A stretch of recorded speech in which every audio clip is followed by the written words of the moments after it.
WDUN Sports Talk on WDUN TV. It's another week as we inch towards summer, but we still got a lot of stuff to get to. I'm Judd Hickenbotham, Mr. Morgan Lee over there. Happy Yellow Shirt Man, straight out of Macon.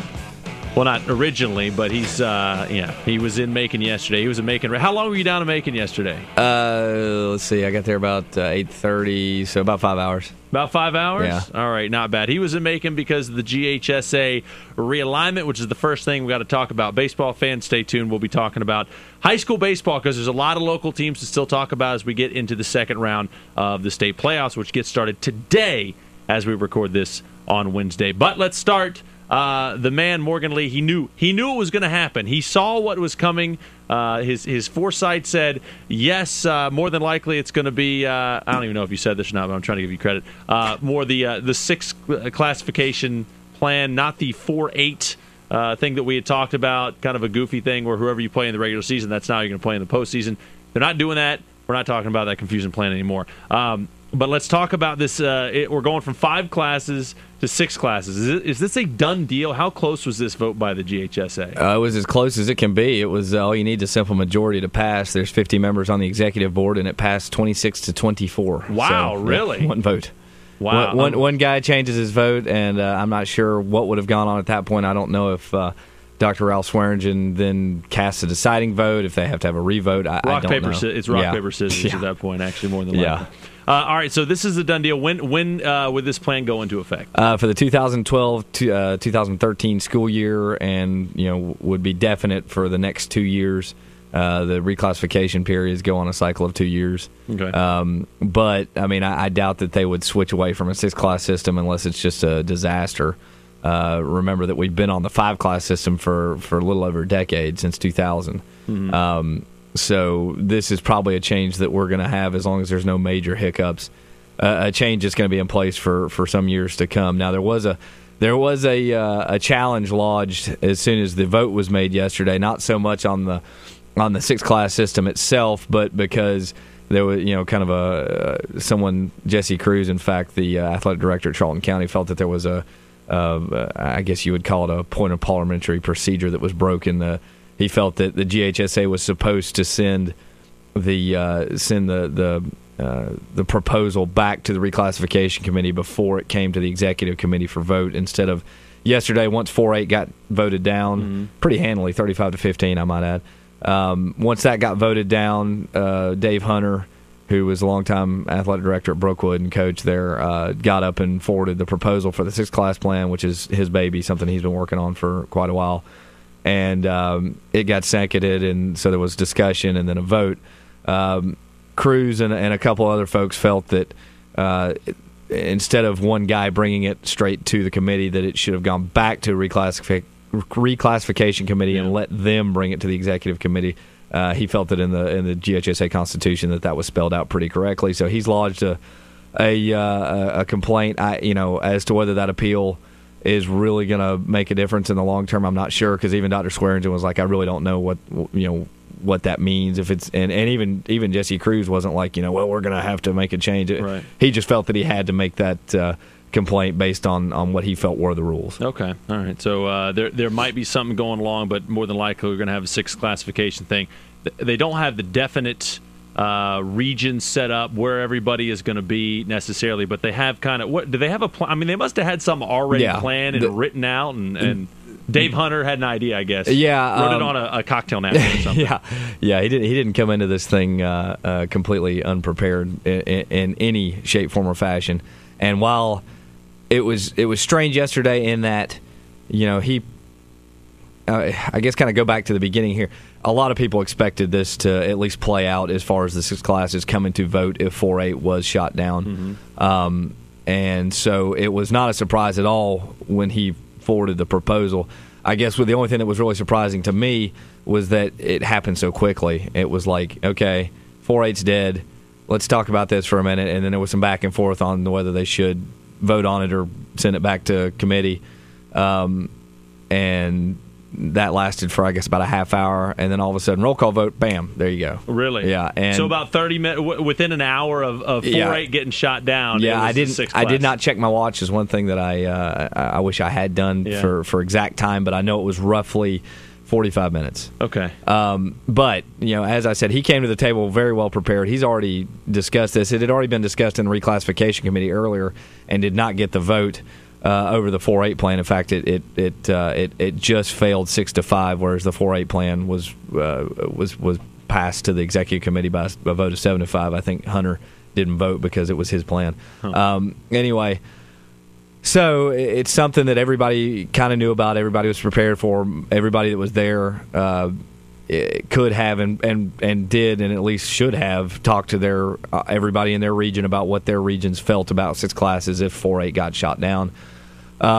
So he already, again, so everybody was kind of prepared for this. There's a setup. If you go on accessnorthgeorgia or accessnorthga.com, there is a on all the stories that we have linked about this, the GHSA vote, there is a list of regions proposed for every school in this area, and some pretty interesting setups. Specifically, Buford is coming back to North Georgia. Yeah. If things hold. Now this is just a suggestion, and it's just based on previous enrollment counts. Now, the next round of enrollment counts will come out in October, so this list that we have here could change drastically. Yeah, exactly. I mean, when you look at some of these, you see some of the local schools. North Forsyth would be the only real local school, I guess, that's of the 6A, the big, huge, giant classification. North Forsyth would be there with Roswell, with Milton, with West Forsyth, a bunch of those teams. Actually, that's not true. You have some other 6A schools in there. Region 7 will have Mill Creek, Winder Barrow, North Gwinnett, Hab Central would be in there. Ooh, Meadow Creek's in there with them. Good luck with that one. So that's the 6A. The 5A, you have Appalachia, Flowery Branch, and Gainesville, all in the same classification. So Gainesville would move up to from 3A to 5A. I guess that doesn't mean a ton of stuff, but Region 8, 5A. Could in postseason play. Huh? Yeah. Could in postseason play, that's for sure. Yeah, it really could. That's kind of surprising they moved up that high. I don't know. I mean, I guess it's all about enrollment, the number of kids in a school, right? Yeah, it's all about enrollments. This plan treats FTE counts a little differently than plans past as far as only counting, I think this one is only counting grades 9 through 11. Which is a little different than what they've done in the past, and that's because it wouldn't go in effect till the next school year. Right. Anyway, so some very interesting stuff. Like I said, the one that I think that caught everybody's eye was 7 AAA, which is a very local region. Really, every team in there, and I don't have Lanier highlighted just because we haven't really covered them much, but you could really call them a fairly local team. But that's the region that Buford would be in with North Hall, White County, West Hall, Dawson County, East Hall, and Fannin and Lanier. Yeah. I think Buford and Dexter Wood yesterday, he was like, "Yeah, I think we're pretty happy with that region." Yeah, exactly, and it's kind of the thing, and it's nothing against those other teams. It's just we know what Buford has, and people have been saying for years that under the 5-class system that Buford could be playing 4A or 5A big boy football and be doing just fine. Yeah. Now I guess in a way they're going from AA to AAA, but yeah, they're taking on teams that.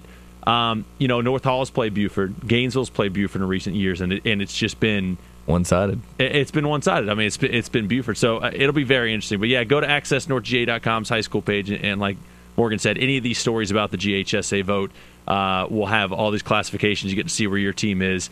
Very interesting, and I'm sure we'll be talking a little bit more about this as we go through the summer. Through the summer, they've got to have another meeting in August if this appeal has any legs to it. We'll find out more in August, and then the big dates that everybody needs to know about is October, because that's when the enrollment counts come out, and the reclassification committee is going to start hammering out the regions based on those numbers, and then the regions will be set in stone in January 2012. All right, so there's a lot to look forward to. And by the way, I think any classification that had Buford, any region that has Buford in it, is going to be a little upset unless it's 5A or 6A football. I mean, that's unless it's like Region 8 5A right now or 8 7 5A right now. Yeah, right, exactly. They're going to be nervous. Yeah, North Gwinnett might say, "Hey, bring it on," but I don't know. It'll be interesting. All right, we'll take a break. We'll talk a lot more about this in the coming weeks. But we got to get some high school baseball. That's the topical stuff. A lot of local teams still in action as we head to the next round of the state playoffs. More after this on WDUN Sports Talk, WDUN TV. At Riverside Pharmacy, if you have questions, they have answers. If you don't have time, they won't make you wait. If you need special items, Riverside Pharmacy can order them. They want to be your pharmacy, and that's what sets them apart. Service. And just inside Riverside is the Gift Nook, where you'll find more great service in a new line of beautiful wall plaques and great colorful bags. Shop the Gift Nook in Riverside Pharmacy in the old Sherwin-Williams building on Green Street. At the offices of Dr. Norman Peets, DDS on Green Street in Gainesville, patients have all their general dentistry needs explained. Ask about sedation dentistry. Dr. Peets' team of professionals puts you at ease. Dedicated, experienced professional. He's Gainesville's family dentist. Dr. Norman Peets, 615 Green Street in Gainesville.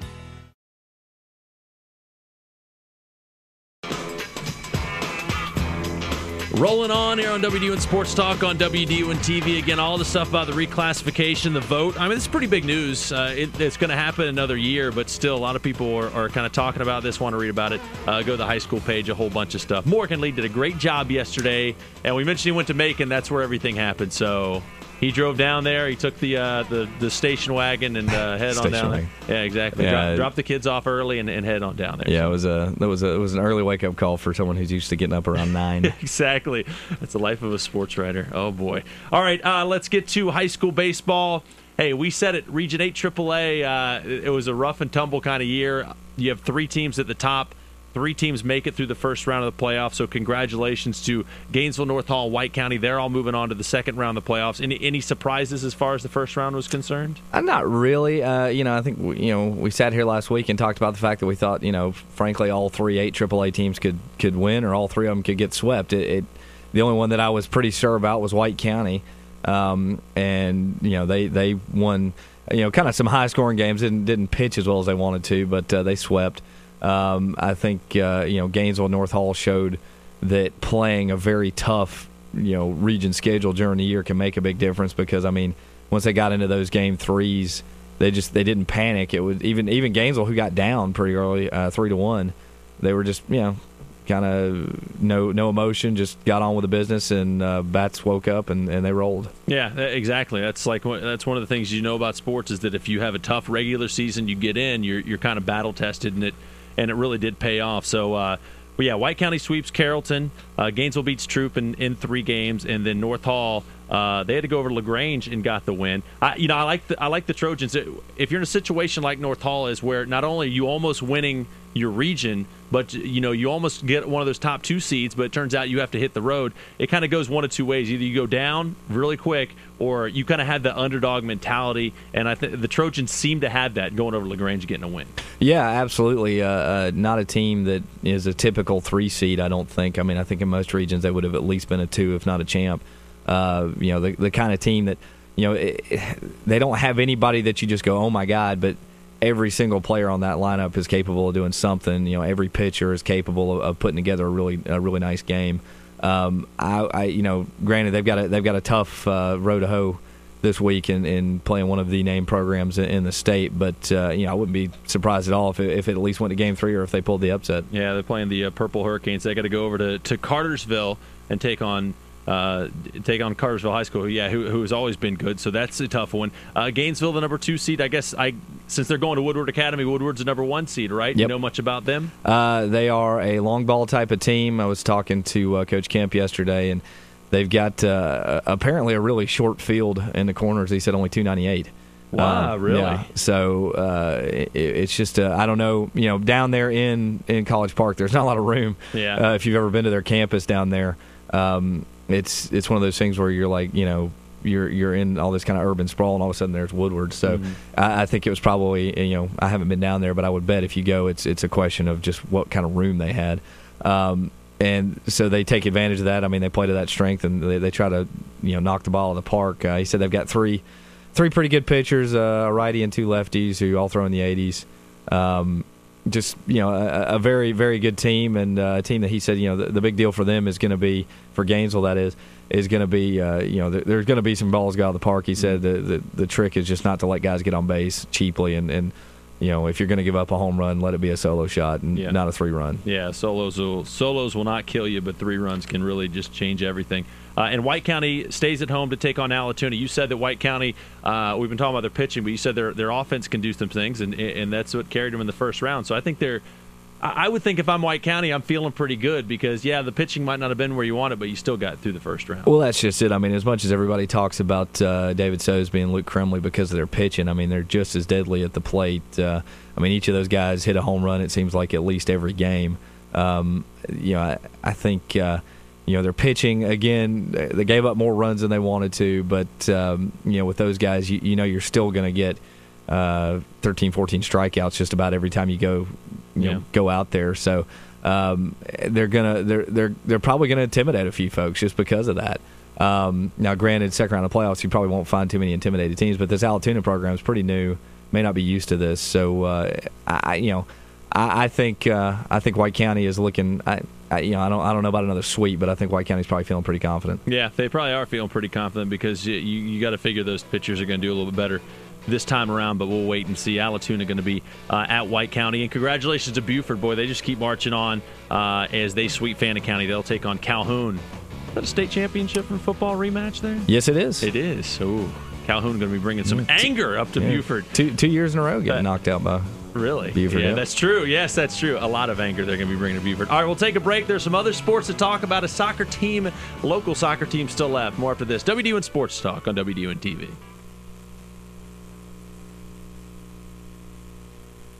At Riverside Pharmacy, if you have questions, they have answers. If you don't have time, they won't make you wait. If you need special items, Riverside Pharmacy can order them. They want to be your pharmacy, and that's what sets them apart. Service. And just inside Riverside is the Gift Nook, where you'll find more great service and a new line of beautiful wall plaques and great colorful bags. Shop the Gift Nook in Riverside Pharmacy in the old Sherwin-Williams building on Green Street.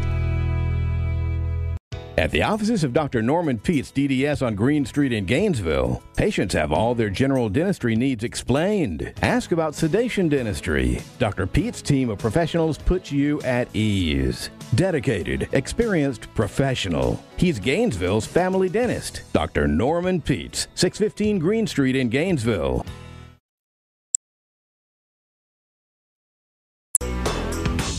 All right, wrapping it up. WDUN Sports Talk on WDUN TV. Go to accessnorthga.com. All the stuff on the redistricting on the high school baseball teams. So it will be doubleheaders today here on Wednesday. Is that right? Doubleheaders today, and if it goes to Game 3, they'll all be on Thursday. On Thursday. Sorry. No, it's fine. Yeah, we're on Wednesday, right? Yeah, we are. We are. You're doing a great job. You just throw me off here, man. Sorry. All right, Hab Central, the boys, they just keep marching on. They're in the state semifinals now, huh? Yeah, this was a team that had so much hard luck in the playoffs for so many years. Losing to teams like Marist. Marist is the big bugaboo. Marist no longer alive in the state tournament. They're not. No. Who beat them? Marist is knocked out. Unfortunately, the team that Habersham Central's got to play tonight. Oh boy. In Chattahoochee. So we'll see. But the thing about Habersham Central right now is they got to be feeling pretty confident if they can, especially if this thing's go to penalty kicks, because they've won 2 straight penalty kick shootouts to get to the semifinals. This match is the farthest they've ever been in the state tournament. Really kind of an exciting team. It's really interesting because having grown up and played soccer around here, for years you'd have been like Habersham Central soccer, what? But really, they have built something pretty impressive up there. A guy from Parkview, in fact, Rick Wallace, former player at Parkview, went up to Habersham Central years ago and started an academy and everything like that. And he's built as he's gone. And they bring as many fans to some of their soccer games as I've seen at prep football games. Really, it's pretty impressive. And I'm hoping all the best for them. Fingers crossed for them. They can get it done tonight. Yeah, absolutely. And like when I went to Parkview in the mid '90s, that was a place to be for soccer. And I went down and watched a couple. When our team got knocked out of state tournaments, we'd go and watch Parkview because there was a couple of kids that we knew were going to go potentially play for the U.S. national team. One of them did. Got a chance to play against one of those guys in a club game. That was a lot of fun. Really. Yeah, he's not the guy that headbutted you, was he? No. That was in adult leagues. But all right, never mind then. This was years ago. We got about a minute. Talk a little bit about because girls' state track meet's coming up on Thursday in Albany, and there's some local girls to talk about. Yes, too. there are. Certainly. If you're heading down to Albany, the the name you got to remember is Erica Rucker from Flowery Branch. I mean, she's looking to sweep the 400 and 800 meters in 4A, which, running the 800 meters, talking to some coaches, that may be the toughest run in track because you're sprinting 2 whole laps. It's not like, granted, the 1600, you're going a pretty quick pace, but 800, you're just a full-out dead-on sprint for 2 full laps. And she won the 400 last year in AAA and has kind of increased her, her distance and just her skill set, I guess you'd say. And she's got a real chance at getting a gold medal in both. Lanisha Kears from West Hall has got a good chance. West Hall girls who just won 8 AAA. I think it was their first region title as a team. Several other girls, in the distance events, a couple pole vaulters. It's going to be a big weekend down in Albany, although it's, as per usual, I'm sure it's going to be just blazing hot. And you're more than likely. Yeah, it's in kind of a bowl, and it's awful. It's going to be fun. Yeah. It's going to be a lot of fun to run the 800 meters and something like that. I think it'd be okay to watch. I don't know if it'd be much fun to run. But yeah. Exactly. So there you go. So good luck to everybody heading over to Albany on Thursday for all that. That's going to do it for us.